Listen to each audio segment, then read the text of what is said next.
Welcome once again to Cinemaholics, the major motion podcast, where we talk about the biggest and best films coming to theaters and streaming online soon in a summer movie theater near you. That's right, it's our summer movie preview. And from the San Francisco Bay Area, I'm John Negroni, film editor for In Between Drafts.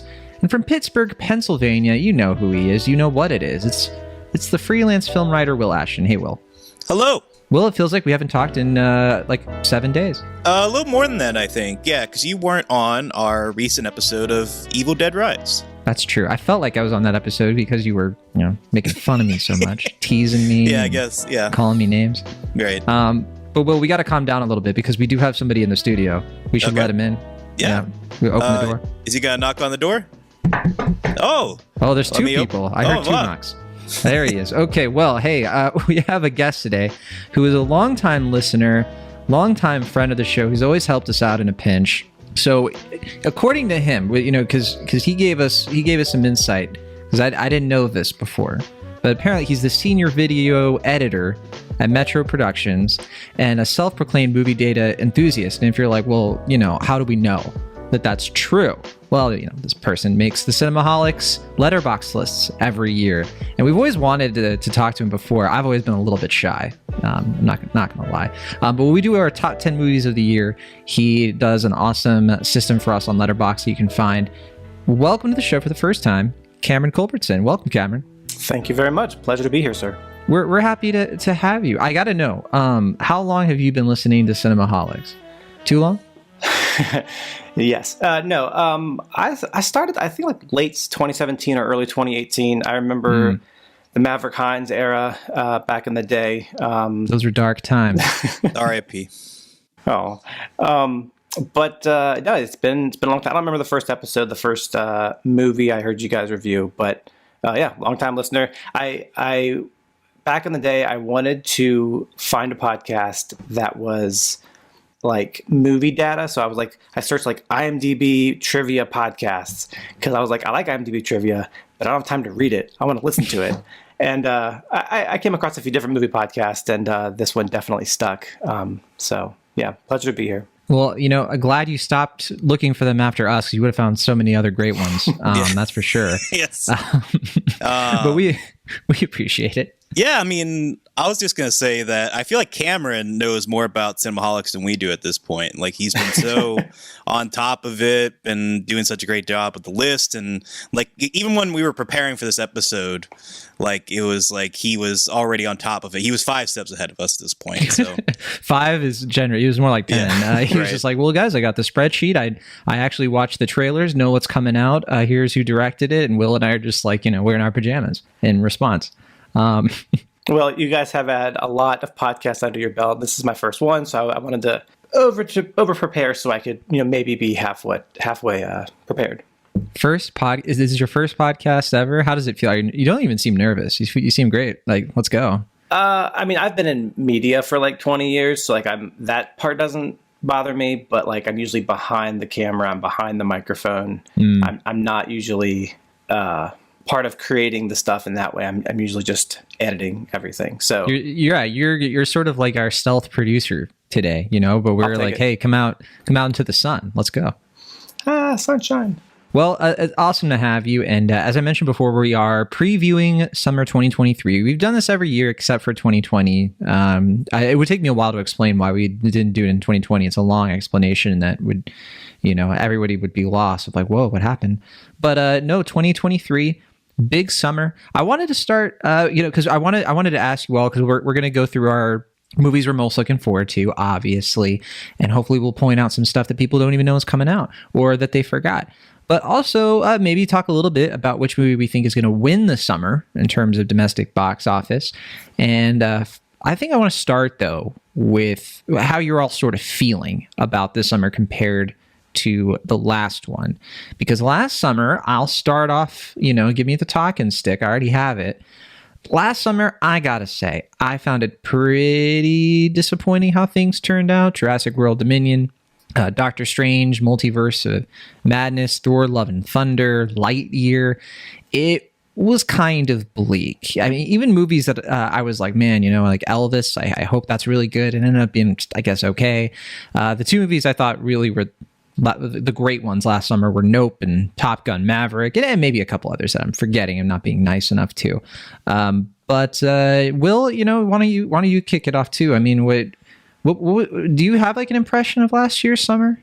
I'm trying to remember what was coming out last summer that we were discussing and watching. I feel like things are looking brighter. There's still some dark patches. Like, I'm not like over the moon in a way that I was like when I was a teenager, being like, oh, I can't wait for the summer to start. It's more like there's some really bright spots, like some movies, like I'm looking over the list and I'm like, oh yeah, that's coming out. Oh baby, I think that's gonna be good. And some are like, yeah, I'm hoping that's solid. And then there's some who's like, all right, it's time for The Little Mermaid. Let's do it. Yeah, that's right. Yeah, because I think the only like Disney live action thing we got last year was Pinocchio. I didn't even mention that. I mean, last summer we did have a couple of like indie festival favorites that you and I liked, like Cha Cha. Well, I like Cha Cha Real Smooth. I don't think you liked it as much as I did. I was fine with it. My community center's in it. On the Count of Three came out, and Marcel the Shell was Suzanne, which I obviously liked more than you. So last summer wasn't terrible in some ways. Cameron, I don't know anything about your taste in movies. For all I know, it could be the exact same as Will Ashton's, which could be a problem. I guess I'll start with my top 4 on Letterboxd. I'll mention Letterboxd probably 37 times this episode, but you're right at home. I'm a fan. So my top 4 are like Toy Story, Inception, Band of Brothers, and Return of the King. I do like all kinds of movies. I've actually been trying to like less, or at least like be a little bit more discerning, like, because I just love movies so much. It's like, I just love movies. Even if it's terrible, it's still a movie and somebody made it and someone worked hard on it. So like, I'm not as critical, but I do like all kinds. I mean, I grew up, watching everything from like war movies and westerns with my dad to like Doris Day with my mom and musicals with my sisters. So like I think pretty well versed, but also I have a lot of holes.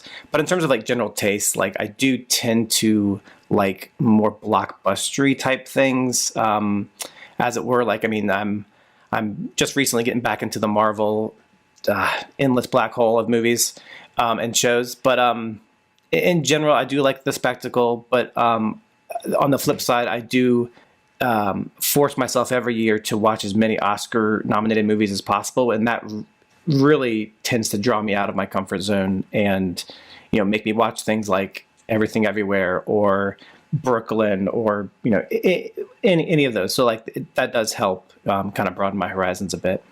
Do you think working in media has made you more or less critical? I was wondering about that.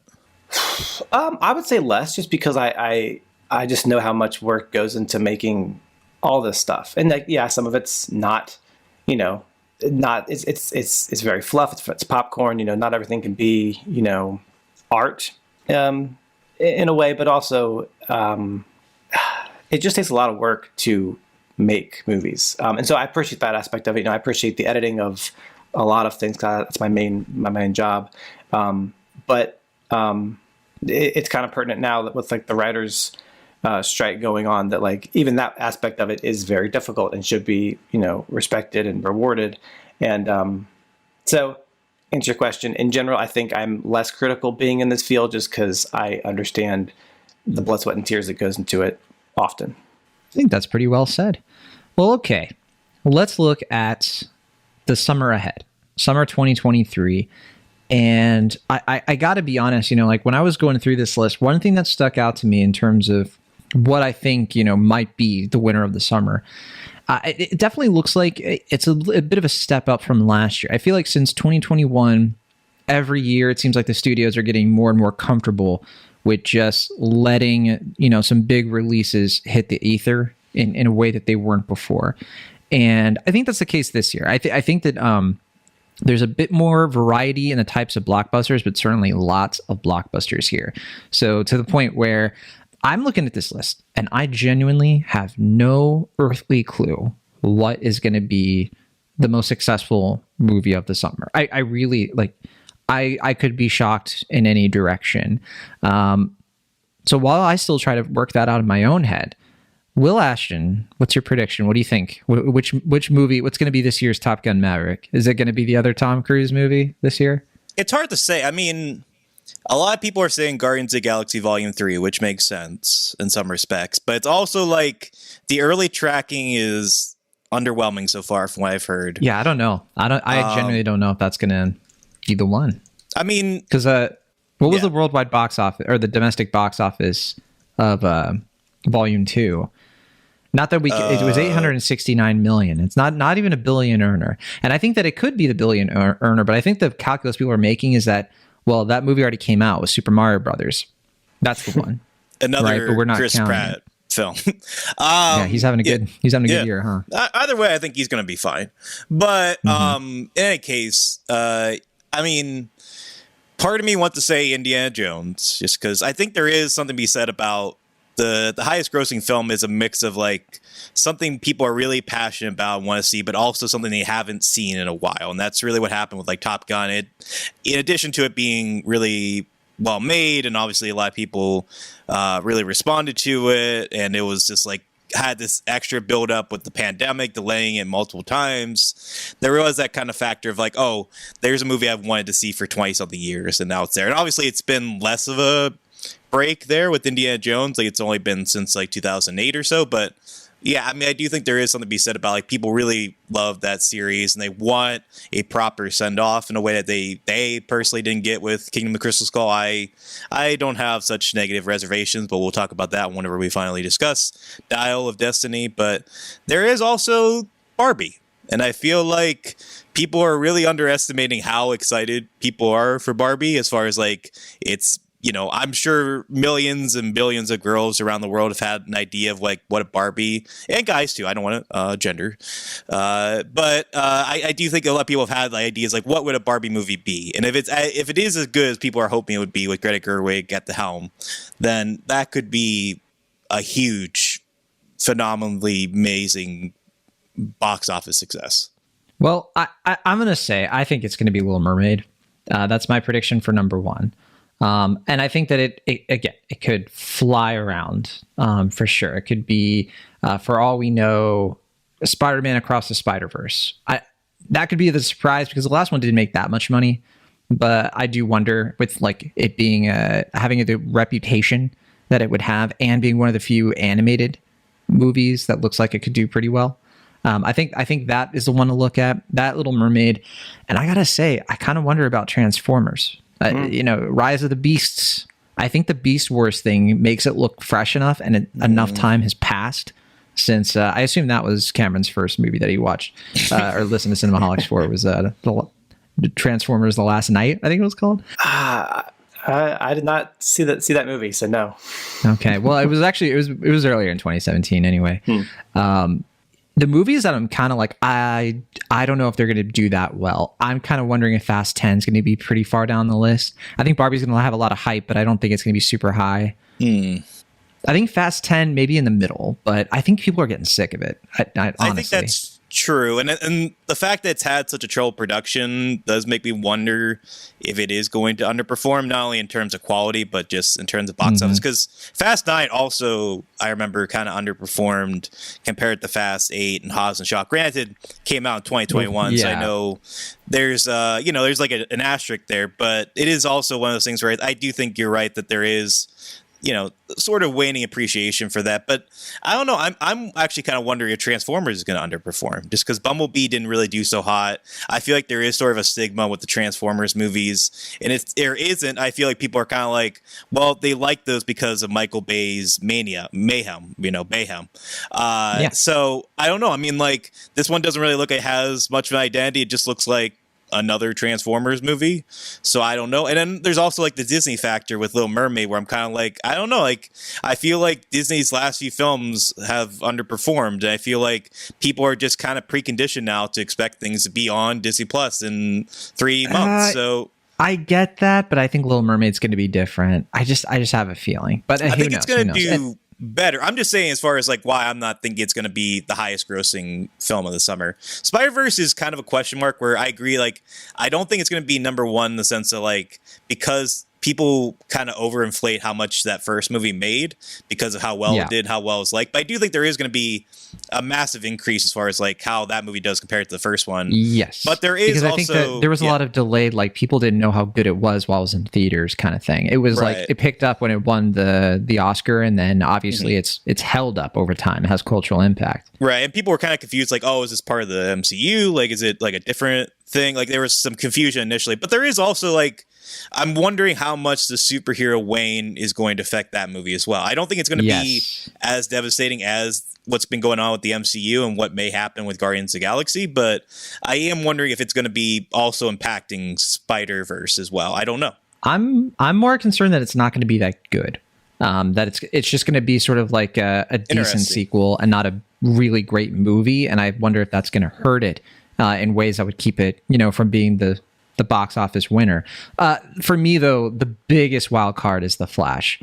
This is either going to be like off the list or number one. Like I'm obviously exaggerating, but I really don't know how people are going to like take this in, because we just saw with Shazam, like people are kind of like, I don't know. DC seems like I'll just wait for James Gunn to do something. And then with Flash, it's like, well, they are doing the Spider-Man No Way Home thing, but are people going to buy that? Is the superhero thing, kind of going to turn into a curse? Like, I feel like that movie and Guardians of the Galaxy Volume 3, we're literally, like, by the time people are listening to this, we're going to have a sense of how Guardians is doing. But I do think that this is like, these movies are pivotal for like the superhero movie like genre right now. Like, if both of these movies fail, I mean like not make a, more than $800 million, then I think like we could see sort of like a huge reckoning, a dead reckoning part 1, if you will. Because then it'll become an impossible mission for studios to greenlight more of these movies with the budgets they have. Right. I mean, we could be looking at the summer where, as Mario outgrosses presumably everything that comes out this summer while the superhero movies underperform, we could be looking at what the tides are changing to, where we get like now 1 billion video game adaptation, especially with The Last of Us also doing well on HBO. That could very well happen at this point. We don't know, but I mean, that's what makes this summer interesting, is that we could be looking at more of the same, or we could be looking at the summer where things change for the next 10 years. There's a few more to mention, but I got to get Elemental out of the way. This one, I wonder, it could be this year's Inside Out, in the sense that it could be good enough that domestically it just really like takes off with people. It looks like that kind of, high concept thing that, it's been a while since we had a Pixar movie in theaters that was like original. Again, this is a pivot, same with the superhero stuff. This is pivotal for Pixar right now, because Pixar has been they've been getting treated like junior varsity in terms of Disney animation. Like, oh, you can have a Disney Plus release. How cute. But we really don't know what people with Disney Plus subscriptions are going to do with their wallet when it comes to a movie like this. Are they just going to be like, look, this stuff comes out on Disney Plus. I'm not a sucker, right? I'll wait 4 weeks and I won't go to the theater and drag my kids. On the other hand, there are a lot of people that will still show up for this stuff because they can't wait, right? And it's like, how do you make a movie feel like you can't wait for it? Not everything can be Barbie, right? Cameron, we've been spitting, we've been over by the bleachers, just sort of like smoking cigarettes and talking smack. But we of course want to let you into the huddle. And what's on your mind with all this? Is there anything you disagree with, or something you think we missed? No, I've been nodding a lot, which is really good for podcasts. Lots of just. The listeners can feel it. They can feel the vibes. Can feel the affirmation. I mean, I obviously agree with a lot of what you guys are saying. I gotta pick Indiana Jones as being the highest one this summer. Mostly, I'm riding off of the coattail theory of what Top Gun did last year, and I think it's a similar enough kind of feel to it. If you ignore Kingdom of the Crystal Skull, you have a very similar time period between Last Crusade and Dial of Destiny as you do between the first two Top Gun movies. So that's kind of my thought there, is that feeling. I am very, very curious about Elemental. I typically don't watch a lot of trailers. I used to watch a ton, even back in the day when you would go to appletrailers.com and have to buffer them on DSL or dial up. Oh, yeah. Like overnight, you start the trailer downloading or buffering, and then wake up in the morning and watch the trailer. I can't wait to watch, the Scott Pilgrim trailer in 2 days. Exactly. It's still downloading. It's so true. But I watched a bunch of trailers last night in preparation, and I'm really curious about Elemental. Inside Out is one of my favorite Pixar movies. I love and have seen all the Pixar movies. And that one just kind of gets me excited about that studio again. And I don't know the voice cast. Like, I looked at their names and was like, I don't know any of you guys. And that's kind of nice, because sometimes you watch animated and the voiceovers is like, okay, I'm not hearing, Ralph, I'm hearing John C. Reilly, or whatever the case may be. But I think for Elemental, it looks fresh enough. It looks similar enough to Inside Out and such, but I think it's going to have a fresh feel. So I'm definitely excited about that one. Mission Impossible is another one that, is that going to also ride the same wave that Top Gun did? I think to some degree, but there's more of a barrier to entry for that one. But yeah, I got to go Indiana Jones. I hope you're right about Indiana Jones, because how cool would it be at the end of the summer when Will Ash and I are on the couches and we're drinking our scotch and we're just like, that Cameron, he called it. He did what we couldn't. And look, you're not alone. I know that a lot of people have been saying, like, look out for Indiana. The thing that I struggle with is, like, okay, I do get the Top Gun thing. There's two, like, big differences I see. Actually, there are three big differences. I think Harrison Ford isn't Tom Cruise in terms of, like, carrying an action movie. I love the guy. I think Shrinking has been really great. One of my favorite, like, comedy series in a while. And I think that one of the other big differences is that it just doesn't seem like the swashbuckling adventure type movie formula, like, is really getting people. Like, even when you have Tom Holland doing it at Uncharted, like, it just seems like people look at it and are like, but are there space lasers? No. Okay. Well, whatever. And then the other factor, I do think Kingdom of the Crystal Skull kind of put a bad taste in people's mouths, who were like, another one of these, like, when does it end? In terms of Top Gun, it felt like, okay, this is just the second movie, and so I could see it, though. I could see people lining up and being like, all right, I know this will be good because, the trailer looks at, I think I saw, I don't even know if I watched the trailer for this one. Did you see it, Will? Yeah, there are a couple trailers now. I've seen both. I do agree in the sense that there's less of a certainty as far as if younger people are going to show up for this, in the way that, like, there was a generational thing with Top Gun. Like, younger audiences were intrigued by it. Older audiences came out in droves, obviously, to see it. There's less of a certainty there with that. But, I mean, it is... And that's the thing about all these movies, right? Is that, like, we don't really know how they're going to turn out. So that's another factor. I don't know how much that makes a difference in the broad scheme of things, but it is going to be kind of the factor when it comes to something like The Flash, I think, like we were talking about, where it's like, if it is as good as Warner Brothers keeps hyping it up to be, then yeah, that's obviously probably going to do maybe better than some of the other superhero movies that comes out this year. But we really don't know, because, I mean, like, coming out of CinemaCon, like the first screening, I know there are some people who were like, yeah, I believe the hype, and then some people were like, yeah, it's good, it's like solid. And so I'm not, and other people who are like, didn't that guy kidnap somebody? Yeah, right. So but hey, that could work in the movie's favor. All the controversy, sure. Ethical or not, I do wonder if people are just going to be curious about, like, wow, what an enigma that Ezra Miller. Right.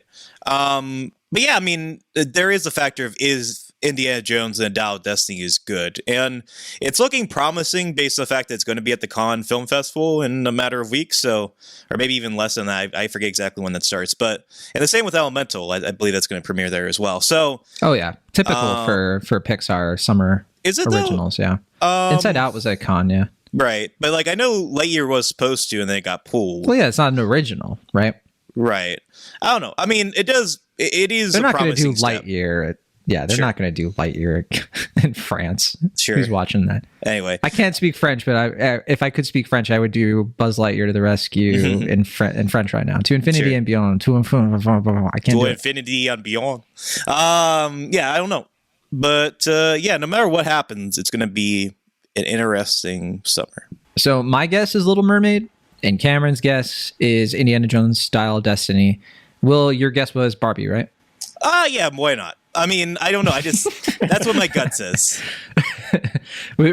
What does your brain tell you if your brain was choosing?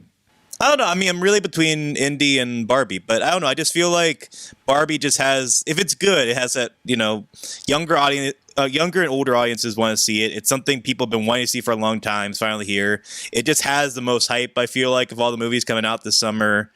And if it's good, then people are going to want to keep seeing it. So I don't know. That's it could have a splashy opening weekend with like the Gentle Minions thing. There are a lot of like ironic Gen Z guys who are memeing the heck out of this. And Barbie is the kind of thing that I think TikTok loves. And we've seen, some movies get weird, just like not bounces is the right word, but just amazing sort of like revenue streams and like hype just from that one app. But I don't think the hype for the movie is ironic in the same way that the Minions was kind of ironic. Some of it is. I think it's like it's genuine, like, oh, I would want to go see that, but like people sort of like amping that up ironically. I was like, oh, isn't it so ridiculous that I'm interested in a Barbie movie? Yes, well, you're closer to Gen Z than me, I mean, I think the memes can be ironic, but I think the hype is real. I love the delivery of what you just said. Look, John, you ass. Yeah. I don't know, but yeah. My argument for Little Mermaid is just that I think that the Disney Renaissance live action movies are critic proof. Beauty and the Beast, Lion King, Aladdin, it's going to make over $1 billion. And I don't think it matters that like, I even if it's worse, I don't think it's going to be worse than The Lion King. I don't think it's going to be as soulless. And I think it looks kind of gaudy to me. And I just think like, what are they doing to Flounder, my boy? But I do think that like, legions of people are going to go see it. And also, I think one thing Little Mermaid has that a lot of these movies don't have, with the exception of Guardians, obviously, is it comes out pretty early in the summer, coming out May 26th. Yeah. So it has a long time, and I think Disney is probably going to keep it like chugging along for sure. So, but who knows what'll happen. But also, like, that's the Memorial Day weekend, right? Mm-hmm. You better believe it. Yeah. That's when Top Gun Maverick came out.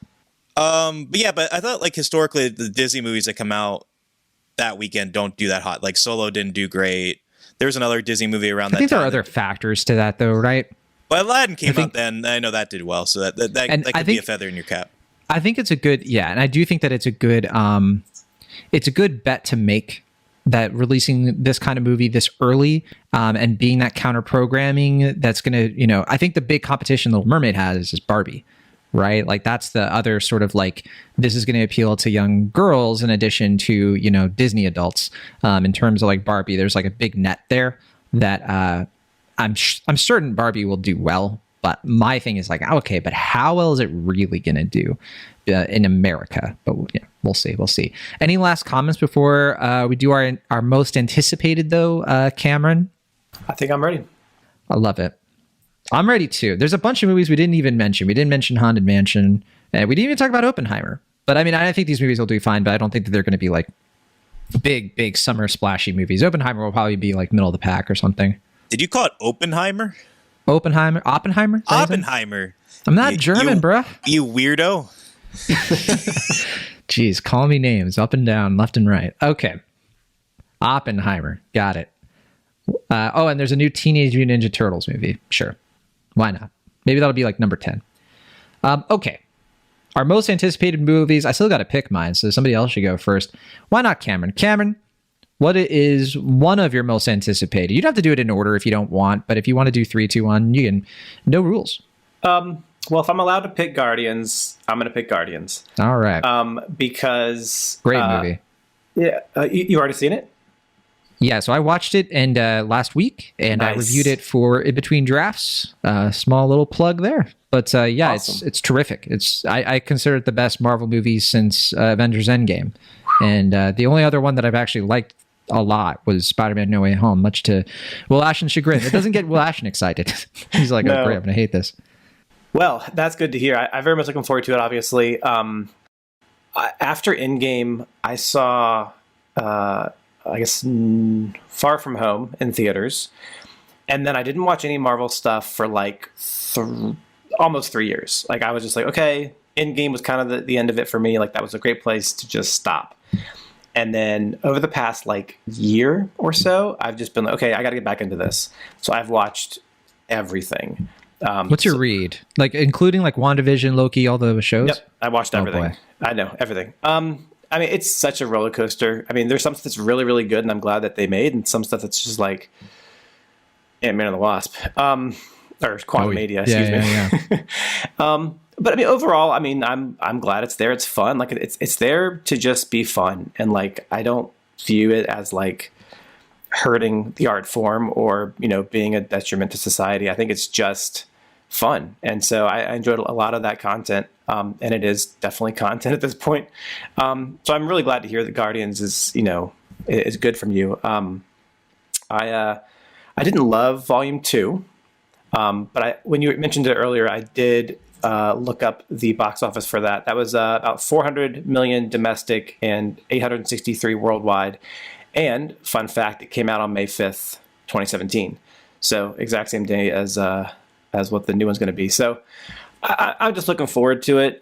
Even with some fatigue that I was feeling with Quantumania and Moon Knight a little bit, I am still looking forward to Guardians 3. I think that's kind of going to get me back into it. I'm a little worried about what's happening after that in terms of like the whole Kang, Jonathan Majors, all of that. That's a big question mark. But I am, as a standalone, I'm very much looking forward to Guardians 3. And all three of my picks, I noticed the director is the writer for all three of my picks. So that's the case for sure with this one. All right. Very cool. Very awesome and fresh. Will Ashton, I have no idea what you're going to pick here. Actually, I think I know at least one movie you're going to pick. Okay. And I'll let you know if I get it right. And if I don't get it right, we're just going to forget it ever happened. I'll edit it out. All right. No, I won't. But okay, yeah. But what's one of your picks? If you want to do number 3, whatever you want to do. We're not going in release date order, right? We're just going. No. Okay. Well, I'll leave it up to you too. So I broke up my list this year. I've probably done this other years, but I did this year as well. If I did, I did one, super duper blockbuster, like a bona fide summer movie. I did one indie title, like Confessable Darling, that I'm really looking forward to. It's finally coming out this summer. And then I did one that's sort of in between. Which one would you want me to start with? I think we just get the blockbuster out of the way. Get the blockbuster out of the way. What about you, Cameron? Same. All right. So my big blockbuster release that I'm most anticipated for has to be Mission Impossible : M Dash. Dead Reckoning : Part 1. It's Mission : Impossible. Yeah. Comma, M-dash, parentheses. yes. Yeah. Exclamation point. I mean, I don't know how much more there needs to be said. We've already kind of discussed it a little bit, but like, I feel like this franchise has been on a super duper high from the last few films. I mean, I also just feel like Tom Cruise is maybe the last bona fide movie star and the one guy who seems to be like, if you're going to sit down and watch my movie, you're going to get a full theatrical experience in a way that like, I feel like, hey, this is just the stuff we're going to show you in the trailer. Is always just kind of like, well, if that's what you're showing us in the trailer, like, what are you going to show us in the movie? Like, I mean, I know you live to tell the tale, but like, what's going to happen? I don't know. I think Fallout was probably franchise high for the Mission Impossible movies. I get really hyped seeing that trailer in a way that I feel like I haven't really gotten as hyped for the other movies. I debated putting in Indiana Jones here as well, just because I love that franchise as well. But like Cameron was saying, I feel like there's been highs and lows with that, and it's just less with certainty in a way that I feel like Mission Impossible is almost certainly probably going to deliver, as it's been doing for the last few films. I could very well be wrong, and I'll be very disappointed if that's the case. But for the time being, I just feel like Mission Impossible is the summer movie blockbuster that's really getting me amped up the most. So that's going to be my first pick. Nice. I've really struggled with this because my feeling is that none of these 3 movies are going to be my favorite movie of the summer. Like the thing that I'm anticipating is, and honestly, like for example, Theater Camp would be one of these movies. So I hadn't already seen it at Sundance, because that's the kind of movie where like I just know I'm gonna love it, like from the plot synopsis. And there are a couple of movies that like look really interesting to me that I'm really like, oh, I wonder if that's gonna hit something, like things like the Mark Duplass one. I forget what it's called, but also The Blackening. I just have a feeling I'm going to just have a great time with that. But just based on excitement, and I haven't seen a ton of these trailers, to be honest. And for this one, that's certainly the case. It's Joyride, which I might be able to see next Thursday. It comes out in July, but it premiered at South by, and it's going to be premiering at in San Francisco coming up, and I'm trying to work something out so I could go see it and maybe even meet some of the cast. But this is the new film from Adele Lim, who wrote Crazy Rich Asians, Raya the Last Dragon. And this movie, I haven't seen a trailer, but from everything I know, it just really looks like a really fun comedy. Like just one of those things every summer, I always have like a comedy that I gravitate toward, and I'm wondering if this is going to be it. And Ashley Park, I know not everybody is aware of Ashley Park's work. I think she's probably best known for Emily in Paris, or Emily in Paris, or whatever the heck. But also Stephanie Hsu, coming off of not just Everything Everywhere All at Once, but also The Marvelous Mrs. Maisel, which I believe just ended in its last season. So this one looks pretty good. Joyride, not to be confused with the indie movie Joyride that was like one word that came out from Ocelope like a month ago. That's the one for me. Is this one on your radar? Or Joyride from 2001, the Paul Walker, Steve Zahn movie. Too soon. And also, it should be said, I mean, the buzz out of South by Southwest, we've legendary, for being the kind of festival where sometimes people just have a little bit too much fun watching movies drunk. But I have hope that this is the real deal. Is it on your radar, Will, or are you pumping the brakes on this one? I haven't seen the trailer either. I know of it. I don't know a lot about it other than what you just mentioned. I'll say cautiously optimistic. I don't know. I mean, I'm hoping for the best. I always love when a studio comedy can deliver. I feel like that's been less and less frequent as time has gone on, at least as far as movies are concerned. So if this one can deliver, I'll be excited. But yeah, I don't really know enough about to, be totally as jazzed as you are, but I'm hoping for the best. This is a Lionsgate release. So yeah, we'll see. We'll see how it does. All right, Cameron, we're back to you. And also Biosphere was the one that I was thinking of. That's Mark Duplass, Sterling K. Brown. But anyway, what's your next pick? My next pick is Indiana Jones and the Dial of Destiny. Again, what's the dial? Is it like dial D for Destiny? Is it a phone? It's in 3D. No. So yeah, I watched the trailer last night. I've been avoiding trailers. Just in general, I typically do. Just like to be surprised for any movie. But there's a few things that kind of draw me to it that I'm excited about. So like I have 3 boys, and I can't wait to start showing them Indiana Jones movies. They're a little young now, but like even though I didn't like grow up with Indiana Jones, like I remember just thoroughly enjoying all of them, with the exception of Crystal Skull. But this one I think looks like it's going to reinvent the franchise and kind of reinvigorate the franchise a little bit. I think the de-aging work in the trailer looks really good, and I don't think they have him saying any lines in those trailer shots, but and that's where it is. The lip sync is where it can make or break. But in terms of the face and the actual visual aesthetic of the de-aging, that looks intriguing to me. It is James Mangold directing and writing, and I've been a fan of pretty much all of his work, going back to like 3:10 to Yuma and such. And I trust him with this. Like, even though it's not Spielberg, I think James Mangold's maybe even a better choice, seeing what Spielberg kind of did with that with Kingdom of the Crystal Skull. And the last point is just, it's probably John Williams' last score. And that to me, I mean, that alone would draw me to the theater. Apart from everything else, is just kind of hearing a John Williams score, in its entirety, original for the most part, in theaters. So that's what would draw me to seek this one out. Sounds good. Well, Ashton, I wonder if this next one I'm going to see coming. I'm kind of curious. So go ahead and surprise me. Yeah, so I'll go with the I guess the middle choice. I'll save the indie festival darling for the end. Yeah, this one, I don't know. I went between like Paul Schrader's Master Gardener. I'm really excited about that. The reviews have been a little bit more mixed, but I'm intrigued nonetheless. There are a few other kind of titles that I was kind of curious about, but at the end of the day, even though I don't love the trailer I've seen so far for this movie, I feel like I have to support at least one like true auteur project that's coming out this summer. So this is the one you probably anticipated. It is Wes Anderson's Asteroid City. There it is. Yeah. Which is why I did not pick it as my number 2, because I'm like, well, Will Ashton will take care of it. I mean, visually, I know you probably haven't seen the trailer yet, John. Visually, this looks okay.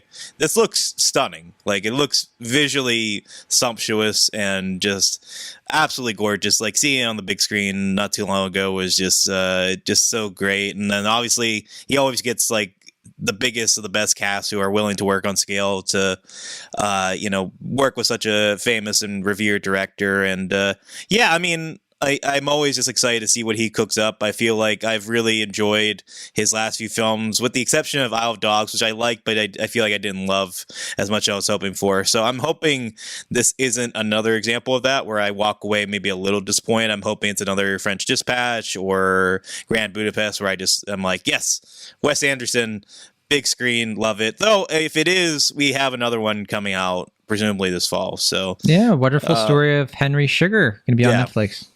So we'll see, but for the time being, that's going to be my number 2 pick. Yeah, this was close for me, and I have the same trepidation as you. It's like, yeah, Isle of Dogs is my favorite, but I mean, it was a stop motion, and I think that some other things must have happened with that, and including the Fox deal and stuff. But I mean, if you take Darjeeling Limited out, I mean, his run from Fantastic Mr. Fox to French Dispatch has been unquestionable. At least if you're a Wes Anderson fan, I mean, you've been eating good. Darjeeling, I really like. So I don't know. Some people don't love it, or Life Aquatic. Life Aquatic, I'm a little more mixed on, but I want to revisit. It's been a long time since I've seen it. Maybe one day we'll do a Wes Anderson off. You know what I mean? Bonus series or something. Okay, my number 2, and again, for me, it was between this and Asteroid City, because I did see the trailer, and just seeing Tom Hanks in a Wes Anderson movie, I mean, it just that felt good. It felt right. But I'm going to have to go with, in this case, my heart and my brain, because my brain tells me, like, John, you have a type. Like, just, if going to the movies was a dating app, this one, I'd be like, all the check boxes, right? A24 movie coming out in June. And it's romantic, and it looks like it's going to be sickly sweet. There it is. There's my entire, persona, or at least my movie going persona. And that's Past Lives. So excited for this movie. It's a feature directorial debut as well from Celine Song, which, tells me, I really think, like, when you have an A24 debut, it just really tells me that, like, we're in for something that, even if it's not amazing, I think is going to be, that's going to stand out in some way. And I have seen the trailer for this, and I think this is going to ruin my life. One of the reasons I gravitate toward it too is also John Magaro, who I just, for the longest time, have really felt like he's just like one of the secret weapons in the arsenal of several filmmakers, one of them being Kelly Reichardt, because he's utilized so brilliantly in First Cow and her latest film Showing Up. And let's not, of course, forget the 2009 commercial, Coca-Cola commercial that they did in collaboration with Walmart, where he sings on how to stock up on joy. Will Ashton's smiling because he's like, oh, that's right. Like John, I have the song downloaded illegally, so I can play it on Apple Music whenever I want. We both did that, Will. I think Cameron is at this point regretting his decision to come on to Cinemaholics, and no, not at all. No, I'm just really looking forward to it. I think it's gonna hit. It did premiere at Sundance, but didn't get to see it. I think it was one of the ones that we couldn't watch virtually, because I really tried, but didn't work out, and so I had to wait patiently all this time. But okay. Past Lives. You looking forward to that one, Will? I mean, Oh, I yeah. don't know. You like A24 movies sometimes. I Right? do, and I've heard, people are already saying this is one of the year's best films, and that could very well even get maybe some Oscar play, which is a little premature, but I'm excited nonetheless by all the buzz. I mean, it is looking like this one is one to see, so I'm definitely excited. The only other A24 film I believe coming out is You Hurt My Feelings, just a couple weeks before.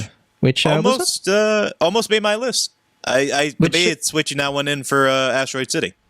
I'm glad you didn't, because I like that movie. I don't think it's like, I mean, you are definitely the most negative I've heard. Everyone else I've talked to says they really like it. And I just think it's like, it's a really well acted movie on a really flimsy premise.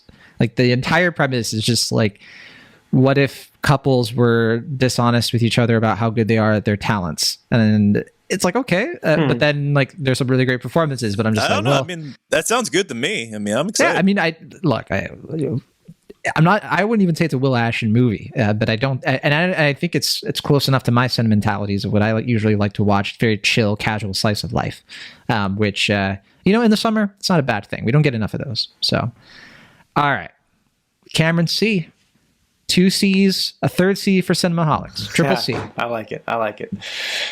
Number one. We're already at number one. Let's go. Here we are. My third is Oppenheimer, or Oppenheimer. Oppenheimer's how I like to say it. It makes Will Ashton all crazy. Yes, indeed. This is obviously Christopher Nolan's newest movie, and written by Christopher Nolan.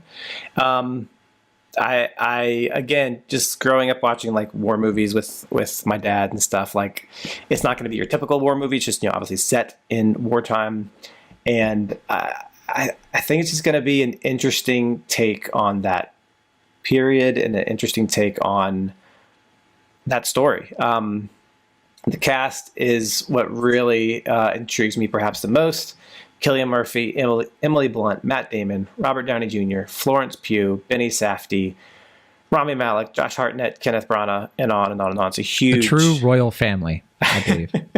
Yeah, it's just a studded cast, and movies like Asteroid City and Oppenheimer and like Knives Out. It's like there should be a best ensemble Oscar. I'm sorry, the casting directors need some sort of recognition besides like best actor and stuff. So there's my plug for that.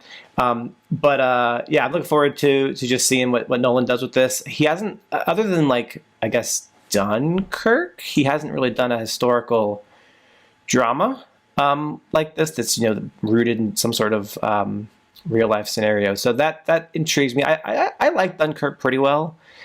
So I am curious to see how his second take on, a war film in a different way goes. How about you guys? I mean, it's more like his Darkest Hour versus the Dunkirk in a way almost, but yeah. I don't know. What do you think, Will? Oppenheimer? Is it going to be OP? I don't know. I mean, I'm definitely hyped. I mean, I really liked Tenet. I know you were less fond of it, John, but I had a good time watching that. I feel like it's grown on me since I've seen it. So, I mean, I'm always happy. Do I have to watch it again? Jeez Louise. I don't think it's a what's the word? I don't think you have to watch Tenet before watching Oppenheimer. They're not related, sure. I'm pretty sure. Yeah, I mean, just if you're a Nolan completist. But, I mean, I'm hoping for the best. It's going to be the dad movie event of the year, if not Mission Impossible. So, or Indiana Jones. I think dads are just going to be, thriving this summer at the movies, hopefully. So yeah, I mean, I'm excited. I'm hoping for the best. And I'm just tickled that Nolan has decided to make a movie on this scale, on this canvas about, Oppenheimer. So, let's hope it's good. Very cool. Yeah, I mean, I always am gonna root for Nolan. I'm gonna show up in the theater. I'm gonna buy the popcorn. I'm gonna do all this stuff. But yeah, and look, I go to bat for this cast. This cast is truly like not just Florence Pugh and Benny Safdie, which that's enough to get me to buy several tickets just to support. But also, man, Alden Ehrenreich. I mean, this actor who I think he is good, but too often I think he has just been underplayed or underutilized in certain projects. We mentioned Solo earlier, and so I'm happy to see him getting another shot at a big movie like this because I think the guy has chops. And yeah, I'm definitely curious with how you Dane there. DeHaan is going to do. I'm definitely with you there, though. I was surprised that you aren't most anticipated to see Josh Peck in this movie. I see Josh Peck every day. Sure. You know, call him up, FaceTime, and if anything, it's going to be distracting. It's like, there's my buddy, there's my friend. No, I don't know Josh Peck personally in life. He knows me. He does not. Okay. I am curious. Sorry to butt it. I'm curious to see Gary Oldman's Harry S. Truman. I think that'll be interesting. Yeah, it is kind of interesting. Like, he just keeps playing all these historical figures across the same era, and it's like, all right, John Lithgow, what are you doing? All right, Mr. Will A, your number one anticipated movie. I know what it is, but you can go ahead and pretend. Well, I guess I should say I wasn't doing these numerically. I just was kind of just picking the films based on my own little category. So they're pretty Was interchangeable. Asteroid City your number one? I don't know which one of these is my number one, to be honest. Fair Just Okay. looking forward to all of them. But like I said, I picked my blockbuster. I picked my kind of modest mid-budget film. Now, if I'm going to go the indie route, I'm going to go with a film from the director of one of my favorite films from the last few years, which was Shiva Baby. That is Emma Seligman, I believe is how you pronounce her Ella last name. Seligman, yes. Emma Seligman's sophomore feature, Bottoms, which premiered at South by Southwest to, kind of uproarious response, which I'm Yep. really excited about. It's her reunion with Rachel Sennott, who has been, on a roll of her own, especially getting kind of more buzz and acclaim from Bodies, Bodies, Bodies, which is a film I did not love, but I really enjoyed her performance in that. It just got a really fun, outlandish premise, which basically just like a couple girls deciding to make their own kind of queer fight club in their high school, and chaos ensues from there. It also has, let me make sure I pronounce her name right, Ayo Edebiri. I probably butchered that horribly. I apologize, but I know she's been on the comedy scene for a while, but she's finally getting noticed thanks to The Bear. I know she was on that for the first season. Yes. So She voiced some characters on Big Mouth beforehand. I think that was her Right. biggest thing Well, up until The Bear, yeah. didn't she replace Jenny Slate? I didn't watch the show, so Okay. I actually don't know. I know she came onto the show later on, so. Yeah, I thought she replaced Jenny Slate. She's also in, for people who are interested, she's in Theater Camp. She's pretty good in it. And she's also going to be in the new Teenage Mutant Ninja Turtles movie as well. I'm excited for this. I don't know if it's going to do well at all. I know MGM is releasing this, so it'll probably get a wider release than Shiva Baby, which is exciting. But I'm hoping for the best with this one. Yeah, I had a feeling, and this is going to be coming out, I think, the tail end of the summer, too. I think end of August. So, I believe it's August 25th in the US. So I'm glad that it is, because then that's the week that you and I are going to argue about either talking about that or Vacation Friends 2, which probably be our most heated debate in years. Also, I was a little curious if you were going to pick the Please Don't Destroy thing that's coming out in August. I was like, is Will going to be that guy? I was curious. The only reason I wasn't leaning towards that, because I generally don't know if that's actually coming out this summer. I know they filmed it, but there's been no publicity or promotional materials for it, so I could see that one getting pushed. So we'll see. That's fair, actually. Yeah. All right. For me, I mean, look, I got to pick Elemental, and for the main reason being, like, I am just ready to see a good original Pixar movie on the big screen. The fact that Turning Red did not come out in theaters last year, I still think is one of the dumbest like business decisions Disney has ever made. Agreed. We haven't talked about the writer's strike yet. Well, and I keep hearing this stuff from people about, the writers going on strike, and they're just like, well, why do the writers need to be paid more? Who are you going to take the money from? The executives? I'm like, yes, because they've been just like making so much money doing the dumbest things constantly. And so, I don't think they need raises every year. I think they're good. And the fact that like the writers making nothing, it's nonsense. And that's a little bit different from, I think, the situation you have at Pixar. But regardless, I think that a new Pixar movie on the big screen, original, doing well, coming out on a good slot, getting hopefully some good buzz at Cannes. Having one of our favorite boys, Joe Pera, they know what they're doing. They know who they're appealing to. That's for sure. I don't love, to be honest, I don't love the premise. I don't love the world building stuff around it, but I'm waiting to be pleasantly surprised by them doing something creative with this kind of thing. It does look a little bit too like, what if the elements had feelings, which is just like the ongoing Pixar joke. I think Turning Red nicely was like one of the more recent movies to kind of get away from that sort of thing. Luca, of course, being another example of that. Although Soul was funny. It was like, what if jazz musicians had feelings? And then Luca was, what if Italians have feelings? Whatever. I think, look, it's Pixar. It's going to look gorgeous. And I think that they did put a lot of work into it, and I think that you could make a couple coins, a couple bucks, and hopefully do well for the studio. And I do wonder with Disney and Pixar how long it's going to take them to undo the damage that Disney Plus has done to audience expectations and willingness to go to the theater, because I do think that they really overplayed their hand in terms of, okay, people know this stuff is coming to Disney Plus, but they will go to the theater because they don't want to wait, and because they want to go do something now that, the lockdown stuff, stuff's opening up and everything. People want to go do things. That was true for a few months, but then people went back home. We all reverted sort of back to how things were, with the exception of Disney Plus certainly being in a weirder place. The other trepidation I have, it's Peter Sohn directing. And look, I really love The Good Dinosaur. Everybody knows it. Everybody questions it, questions my tastes. And then I'll accept that. I think that Peter Sohn, what he did with The Good Dinosaur was excellently salvaged something that was like in total disrepair. With this, I do think that it is from the ground up. He's a longtime Pixar guy, and I wonder if people are going to underestimate him. So that's my pitch. And I also, you know what?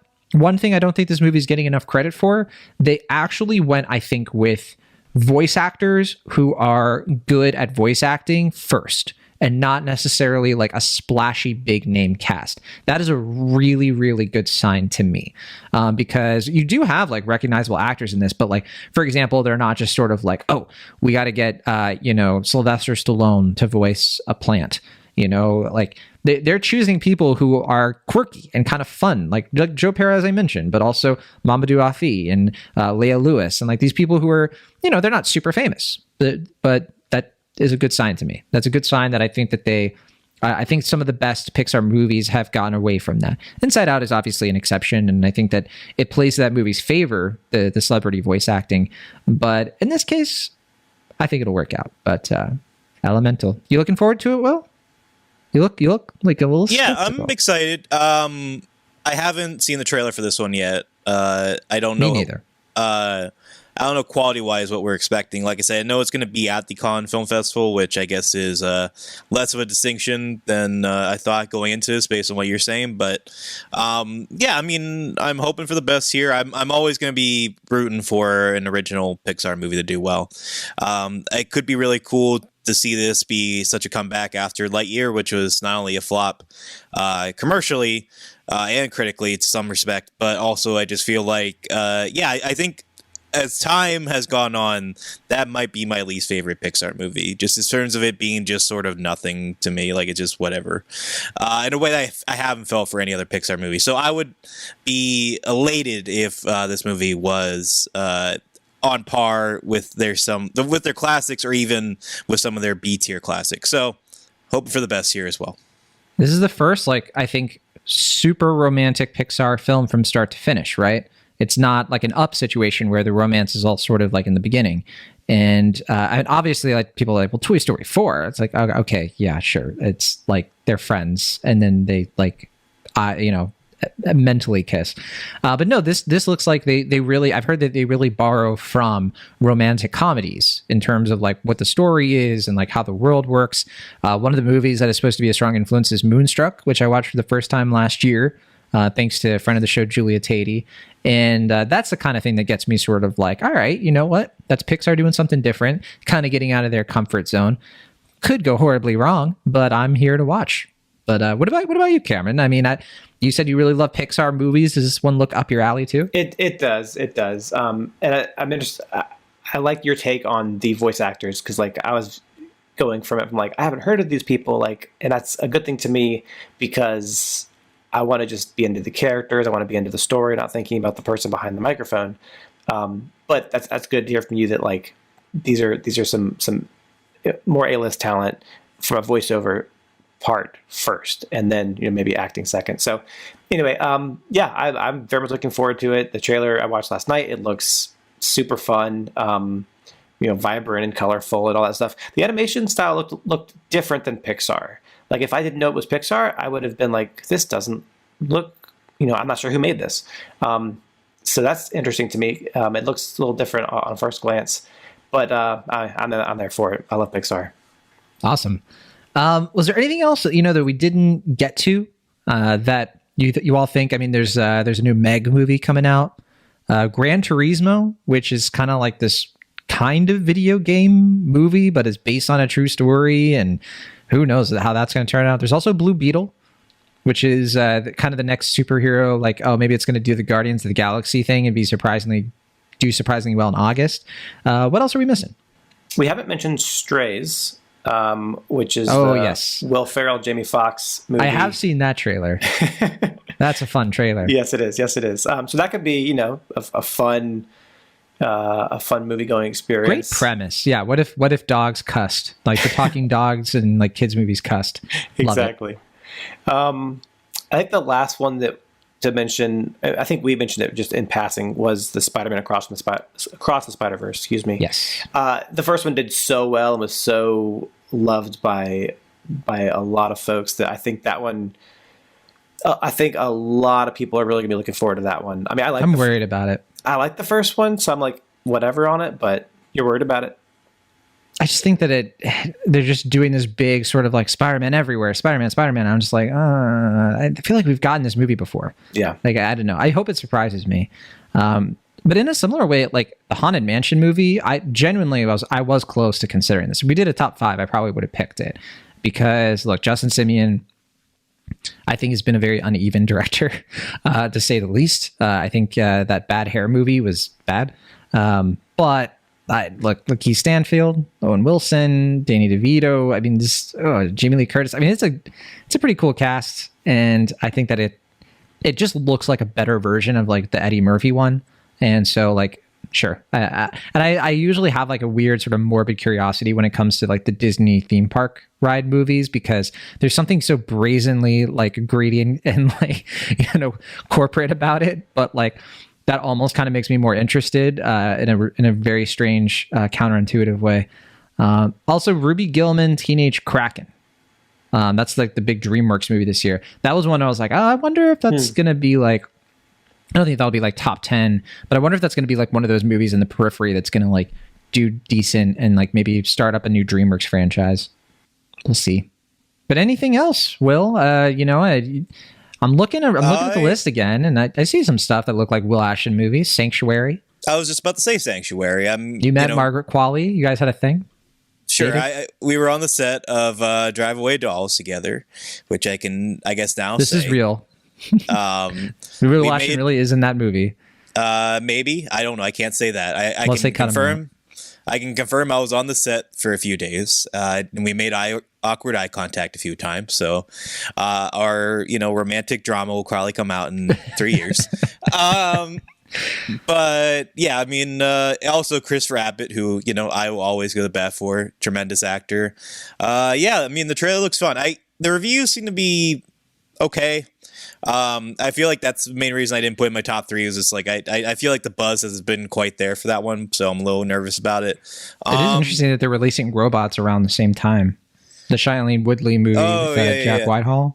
Yeah, I got really close to putting Barbie on my top 3. I was really, I'm definitely excited for it. I mean, it looks. That's fun. In my top 5. Yeah, because it's Greta Gerwig, Noah Baumbach. I think what's going to be interesting about Barbie is I think it's going to have the goofiness, and it's going to be this sort of like, oh my gosh, we're doing a Barbie movie. How ridiculous.